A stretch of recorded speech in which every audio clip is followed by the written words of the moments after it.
So guys, ile vita vurugu sasa kwenye hawakuona ile video inawakufika Kasarani.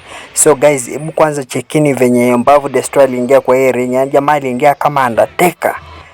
Mimi nikajua jamaa atamaliza hii fight once and for all, majembe aende home na majeraha venye alisema. Lakini kufika hapa kwa ring, cheki vile jamaa alikuwa anapepetwa. Cheki vile kijana alikuwa anatandikwa. Cheki vile kijana alikuwa anasafishwa. Cheki hizo madondi. Cheki vile alikuwa anapigwa. So katika upambanaji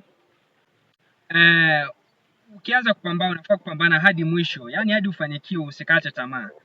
Alafu sio kukata tamaa tu.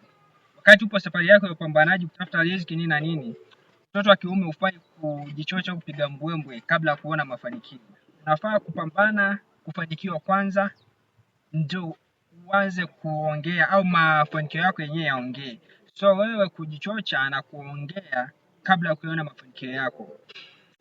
Maana naambia hivi nikiwa na maana, yani ukitazama huyu jamaa huyu hapa ndio jamaa ambaye anafanya nazungumza hivi ninavyozungumza.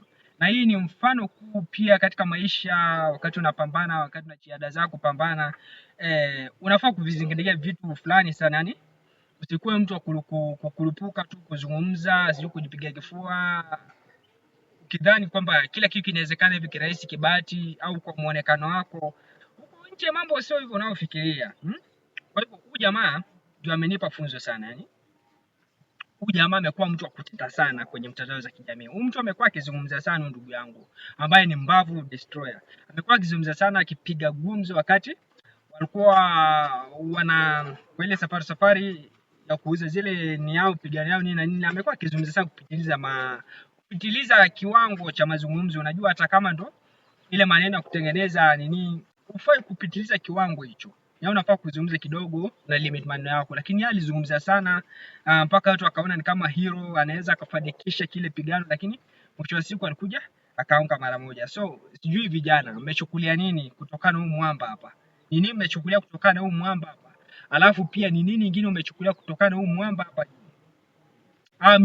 Hizi miamba miwili ni watu fulani maboxer wa Kenya. Wengi mnajua sasa hivi ni professional boxer kwa hivyo.